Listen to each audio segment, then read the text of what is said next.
Hello guys, Assalamu alaikum. Welcome to my channel Tasin Islam. আজকে অনেকদিন পরে, many days later.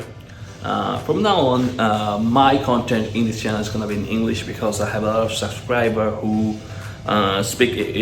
don't speak Bengali, and I want to reach them as well, and I don't want to disappoint them. They helped me a lot when I started first at the beginning. When I have a lot of subscribers from Malaysia, Pakistan, Nepal. So from now on, it's gonna be in English. If you want to watch it, watch it. But now I am in my Coliseum right now, as you can see, and I'm cooking. I'm grilling something. Today I'm going to talk about why you should come to Europe over Canada. I will give my reasons why I did that, and it's up to you what you want to do in your life. And this is specifically for non-EU students. EU students can do anything, but I will give you some important information. You can see it's very sunny outside today, and I'm going to walk right now.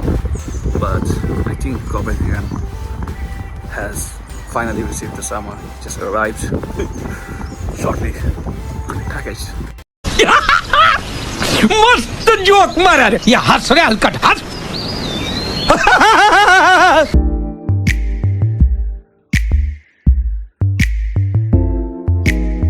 So I finally reached my work location. I'm going in right now. I was telling you right a few moments ago, it feels like summer, and now look the weather. They're just saying in Denmark, you can never trust any weather and any human. Just kidding. हे रहा नहीं जाता तड़प ही ऐसी है ना नहीं सोके Really busy today. Just finished work. Roshan? Yeah. How busy was it? It's been very busy. I'm telling you, like. Really busy. Now we're going to catch the bus, but I think he's going on the wrong way. Bro, you should go this way. Okay. So I'll talk to you after I reach home.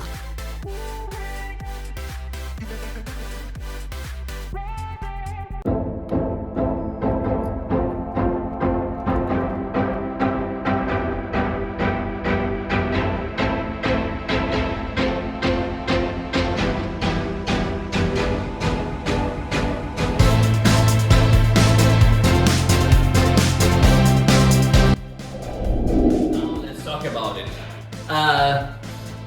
Now, the thing is that everybody asks these questions that why I chose Denmark over Canada. Since Canada is like a really good country for setting up your career, and you can do good in Canada in really short time. So everyone had this question, and rightfully so, because I had a very good, rich education from my Malaysia background, and I was a very good student, and I always highly talked about Canada.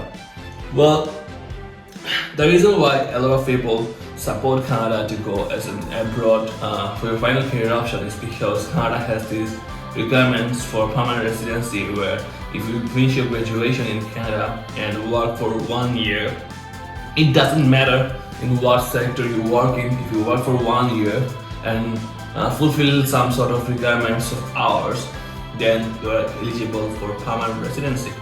And, the thing is that in Canada, if you after your graduation, if you work for only 1 year out of past 3 years, if you just work for 1 year after your graduation, you are eligible for permanent residency, which is a really good opportunity for those who want to settle down in Europe or in North America, and you just can fulfill the requirement of English language, and you don't have to learn French language, to be honest. So it's easy for going to Canada and setting up there.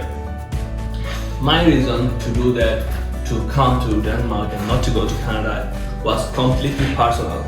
Let me tell you the context of my story a little bit. Yeah. When I was trying to go to Canada, I applied for a university and I got scholarship there, 50%. But I decided not to go because Canada blocked their immigration at that time because of COVID, and I couldn't really go in Canada because of that. And the COVID cases were increasing every single day. And that time I was back in Bangladesh for my graduation, and I was waiting for an opportunity to go to finally complete my masters. So it was almost like 1.5 years and there was nothing. And then eventually I hit my breaking point and I realized that no, I have to go somewhere, I have to resume my career from where I stopped. So when I did research, that one country that stuck in my mind is Denmark. I always wanted to go to Europe if it's not Canada, and I chose Denmark for various reasons. GDP-wise, Denmark is very strong. If you consider GDP per capita, Denmark's people are like 61,000 USD GDP per capita. Denmark's household is one of the greatest or richest household in the world, because according to the calculation done by Danish bank is that has the money of 1.88 million Danish crowns. By household, I mean that if you are in a house and you have mom, you have dad, you have your sister and daughter, and everybody works in that way. In that way, it is called household, which means that in your house, the working people all combined, the overall income is 1.88 million Danish crowns, which is extremely high.